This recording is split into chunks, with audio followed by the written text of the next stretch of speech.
Welcome to Arcanum Lore, Episode 7, Revenge of the Written Word.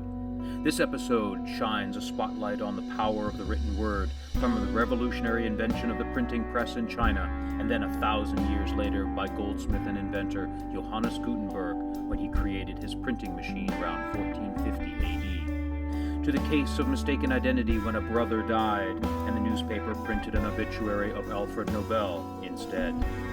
The title, The Merchant of Death is Dead, was an unpleasant surprise to Nobel, a businessman notable for his inventions of dynamite and the blasting cap. Reading such a scathing critique of his life made such an impact on Nobel that he set about changing his own public image, leading to the creation of the Nobel Prizes, including a prize for literature. The written word is a powerful tool, and that is also a powerful weapon. Behold the revenge of the written word. This is Arcanum Lore, Episode 7.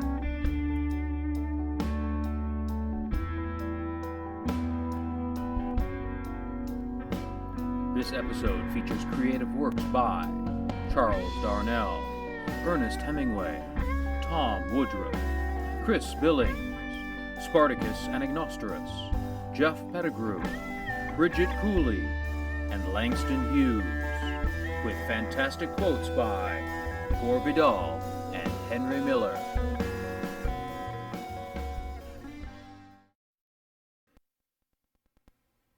Preservation of Writing by Thom Woodruff. In books, libraries, private collections, in letters, ephemera, apocrypha, illuminated manuscripts, in talisman and in codes, many languages, and on monuments, in the search for permanence, the ghost of Ozymandias. Written texts and tweets by presidents preserved in a presidential library. Significance given to the written contract in arbitration, hence lawyers, judges, interpreters, prenuptial arrangements, laws, and the avoidance of the same. In the name of the law, much malfeasance. I am handing you an eviction notice from your sacred land. We have a license written to mine here. This treaty guarantees you 40 acres and a mule. Words are not worth the paper they are written on. Consider the forests of interpretations. What's in a Name by Brigid Cooley. I remember thinking the world in all its brokenness has never shattered quite like this before. The moment you told me I wasn't good enough, in the poetry section of a bookstore, we were sitting on the floor, a painful silence, as the love drained from my body and I began to lose my mind. I've rebuilt since then, my heart a shade darker, tongue a little sharper, walls bulletproof.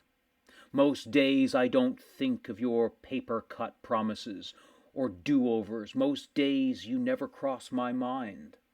Sometimes, though, when your name, all too familiar, evokes a memory from deep within me, baring its teeth at my expense, I turn off my music and pace around my room. Ink for Blood. An artist deep in hypnotic thoughts, soaring through vast canyons within earthen mines, plunders the visions, ravages the indiscretions, unchaining them to flight, glides serenely. Atop a mountain, the underwood firmly and securely placed at nimble fingers. The words destroy all, breaking through flesh, tearing down bones into the light. And onto paper dance amongst the alphabet, the words weave and create, pillage and rage. Control ever dominant, ever strong in strife, the master wields the mind like a shining blade. It shears through pages, filling them with magic. Fallen trees come alive, ink for blood.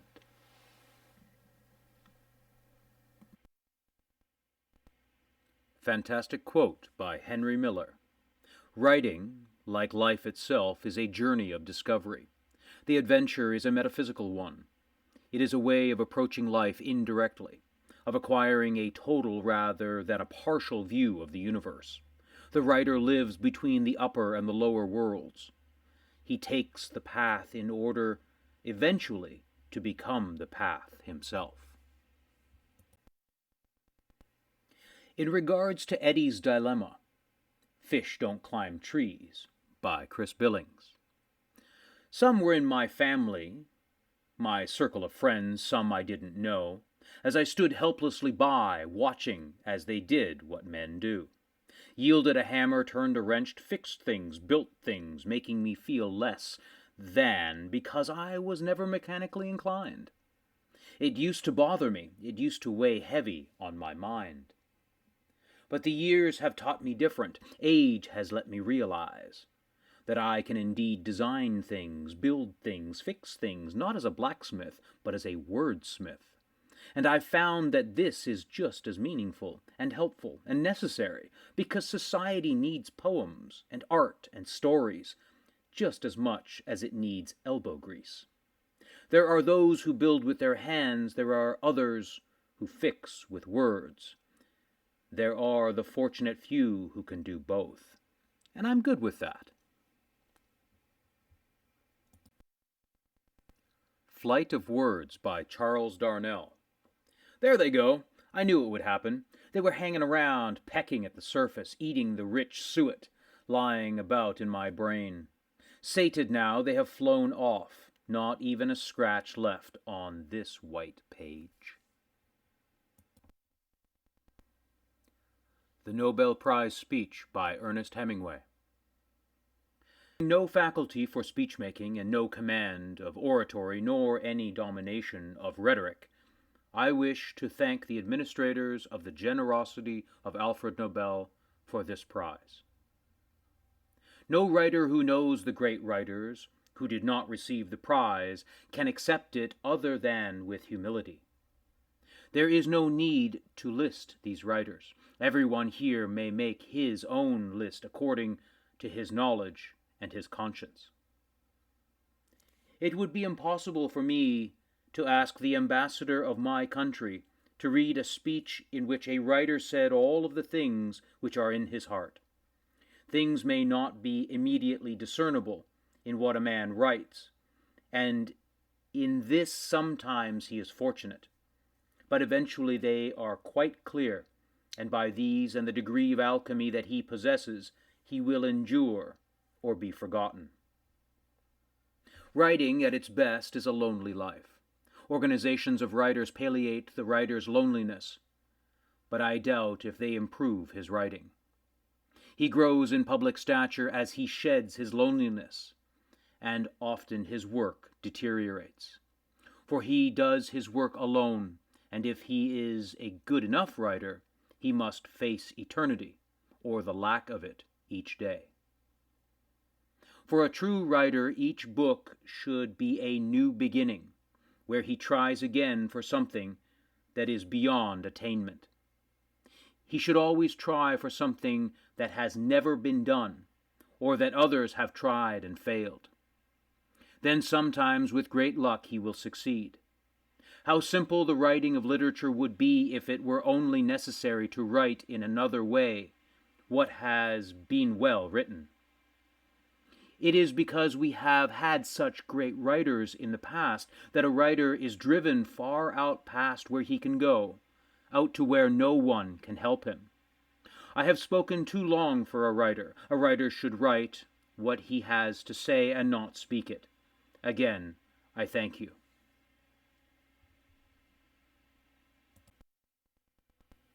Mamma Etna, Mamma Mia by Spartakos, Anagnostaras. Mamma Etna, with your unique, primitive audio-visual code, you record life messages. Your supernatural breath with hot clouds of smoke and snow wipes out the sky of the ancient city and land that lives in myths. The creator of the thunder of Zeus, Hephaestus, claims this land, like Typhoon, Enceladus, and the Cyclops.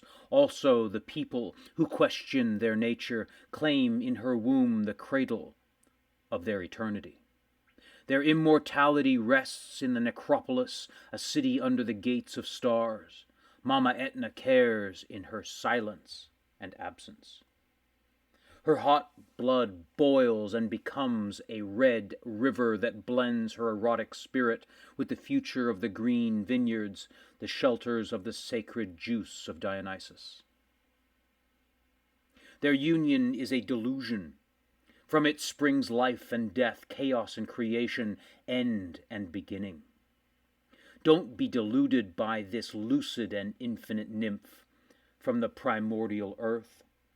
When Etna whispers motherly or erotic words, the night sleeps lightly, echoing Pliny's words. Fortis fortuna iovat.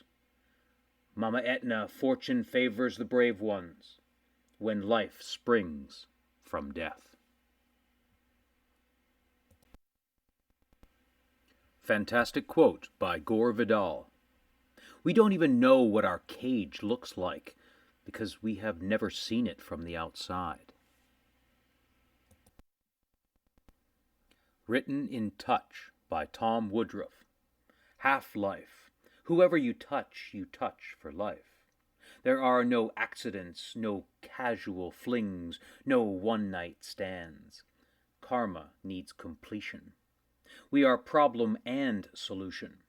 Best to embrace every relationship, hard stone or soft snow.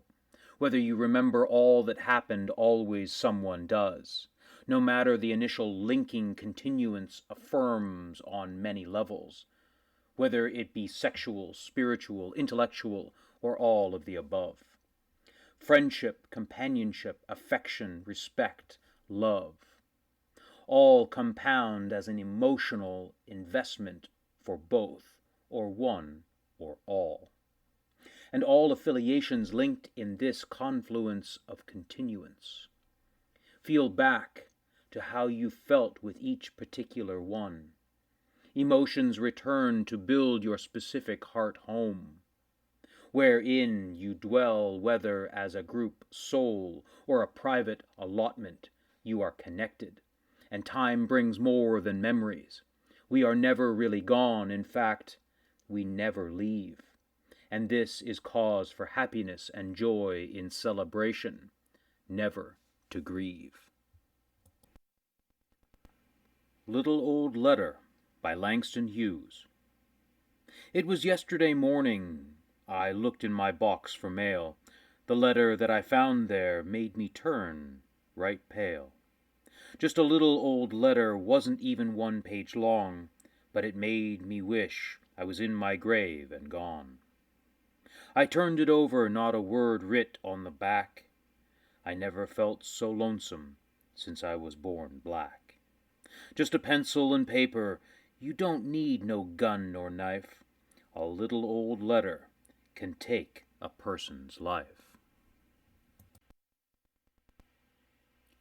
Learning the Time and the Alphabet by Spartakos Anagnostaras. Learning the time and its words is like trying to remember how to forget. And trying to forget is how to remember that seagulls always fly away and magpies walk on the ground. So many trees, each one with a different story, a different shape. The steps, your steps, covered with moss, so difficult to walk, so difficult to put the words together. Each word goes with a different story, and has a distinctive shape. So for now, I guess this is it, learning to walk again, inventing the memory. Breathe nothing. Like a giant thought pumping its way through the body of the world, unable to stop, unable to continue. Weaving concrete veins stretched over, under, through the cardiac slack, reaching ever more into the brain, hide out and disappear beyond the scope of sensory perception. Tactile embryo, audible pollen, visible ideas, taste like seeds, smell like the end of the beginning, and breathe the everlasting into the world. Let it flow like backwards greed, spill the vat and coat the world's eyes with oil. Show the lost souls what they're reeling to believe. They need you, your ideas, your germinating semen of thoughts sprouting from the mushroom tip of a cock, spurts of genius mixed with envy, greed, lust, and indignities. Eat it all as it comes, spill it all on paper. Let the trees soak it in, rejuvenate life into their pores, a thick coat of evolution over the knots and holes. Let it feed and grow into a thing, something frighteningly beautiful, serenely devastating. You need it all of it, you greedy masses, until there's nothing left. No paper, no pollen, no world, nothing. Like wasted words. Writer's Block 2 by Charles Darnell. The cursor pulses like a crooked finger before an alluring smile, but I sit frozen, a youngster at his first strip club, watching words bump and grind, cook and boil, but nothing touches. An unwritten recipe I try to remember, they float by, teasing just out of reach. The white page mocks me, a stripper's smirk, the steam rises, but nothing is bubbling up. Turn off the heat, there's nothing cooking. According to Charles Lamb, Sort of, by Chris Billings. Neither a lender nor a borrower be, but if you must be one, be a borrower, for that, it's said, is the better person of the two. Except when it comes to my books. Then neither will I be the lender, nor will you be the borrower, for borrowers of books, whether by intent or by chance, tend not to return said books, leaving spaces on shelves like gap-toothed smiles, reminders of books not there, leaving lonely brethren awaiting the return of their missing siblings, which should be standing next to them, instead of lost in the world, whereabouts unknown, leaving naked wood to collect dust, waiting for the errant volumes to come home. So to remain in my good standing is to let my library remain intact. Take no offense at my position, and take no books from my shelves, though if you insist, I will permit you to gaze longingly at the titles. This episode features creative works by Charles Darnell, Ernest Hemingway, Thom Woodruff, Chris Billings, Spartakos Anagnostaras, Jeff Pettigrew, Brigid Cooley, and Langston Hughes, with fantastic quotes by Gore, Vidal, and Henry Miller.